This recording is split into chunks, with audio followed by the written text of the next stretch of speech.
Start every day off the right way with the great taste of Blackout Coffee. It's a proud American company. Blackout Coffee is family-owned, and they're all about premium coffee, fresh roasted and shipped out within 48 hours of roasting. Go to blackoutcoffee.com, promo code PDB for 20% off your first-time purchase.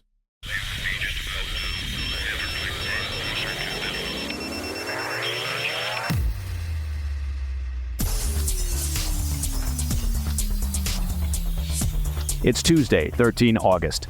Welcome to the PDB Afternoon Bulletin. I'm Mike Baker, your eyes and ears on the world stage. Let's get briefed. First, Russian President Putin is lashing out over Ukraine's surprise incursion into Russia's Kursk region, vowing retribution and claiming that the West is waging war on Moscow by using Ukraine as a proxy, says the guy jonesing to rebuild the Soviet Union. Also, Iranian officials have issued an ultimatum regarding their potential retaliation on Israel, saying they will only forego a direct attack if a ceasefire deal is reached in Gaza. Now, far be it from me to point out the obvious, but I'm about to.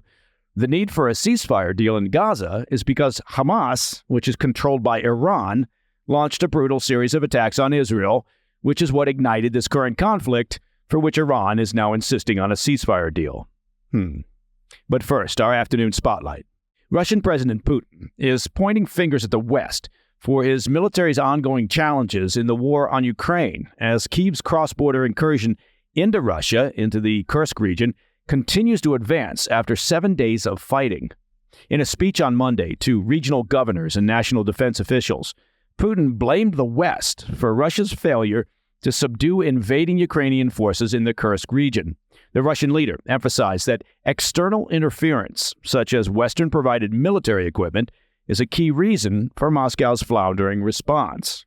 Putin, who spoke from his residence near Moscow, claimed that the U.S. and NATO are using Ukraine as a proxy to wage war against Russia, saying, quote, "The West is fighting us with the hands of the Ukrainians." Despite the Ukrainian military's campaign in the Kursk region, Putin assured his officials that it would not impact Russia's negotiating position regarding a potential future peace deal. Putin emphasized that the Russian Defense Ministry's primary task is to, quote, "dislodge the enemy from our territories," end quote. Well, that sounds just like the Ukrainian Defense Ministry's primary task. The Russian leader also accused Western powers of trying to sow discord and fear within Russian society. In a rebuke to Putin, Ukrainian President Zelensky said that the war is now, quote, "coming home to Russia." Zelensky added, quote, "As long as there's no peace in Ukraine, the Russian people will not sleep peacefully either." In a post published Tuesday on Zelensky's Telegram account, Commander-in-Chief of the Armed Forces of Ukraine, Oleksandr Syrsky, confirmed Ukraine has taken control of nearly 390 square miles of Russian territory, and that's a figure supported by an assessment from the Institute for the Study of War. The latest advancements from Ukraine's offensive represent a dramatic shift in Kyiv's wartime strategy and has prompted Putin to vow a, quote, "worthy response." Now, over the weekend, there were conflicting reports about the intensity of the fighting in the Kursk region. While some Russian military bloggers reported a decrease in Ukrainian offensive activity, a prominent Kremlin-affiliated blogger refuted such claims on Monday. The Kremlin blogger cited ineffective command and control structures within the Russian military. The Institute for the Study of War echoed the Kremlin-affiliated blogger's report that Ukrainian forces continue their advance into the Kursk region despite Kremlin claims of stabilizing the front line. Russian sources near the front line claimed that Ukrainian troops had seized control of several villages, and geolocated footage confirmed the Ukrainian advancements.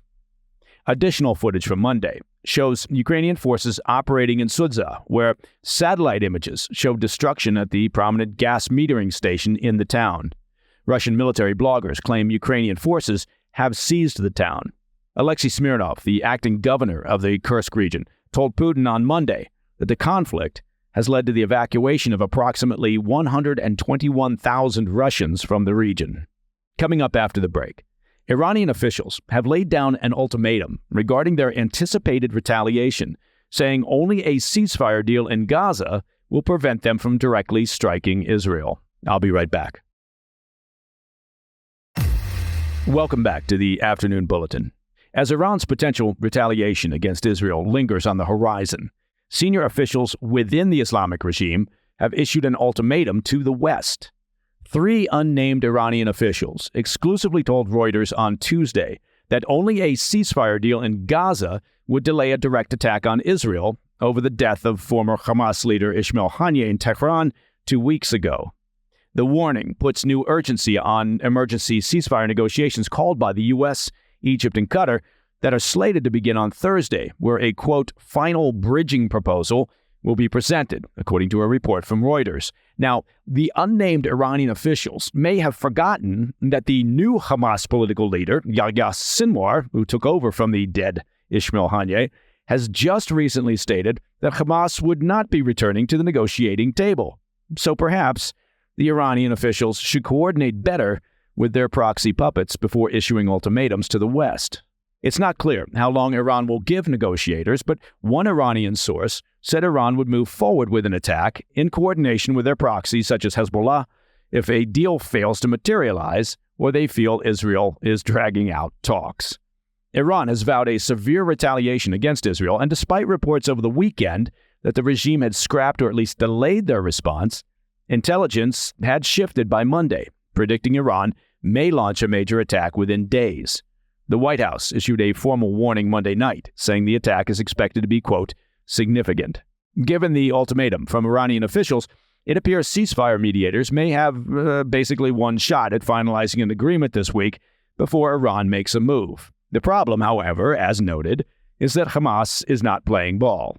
While Israel immediately agreed to send a delegation to Thursday's talks when they were announced late last week, Hamas rejected the invitation on Sunday. The group claimed such talks will only, quote, provide cover for the occupation's aggression.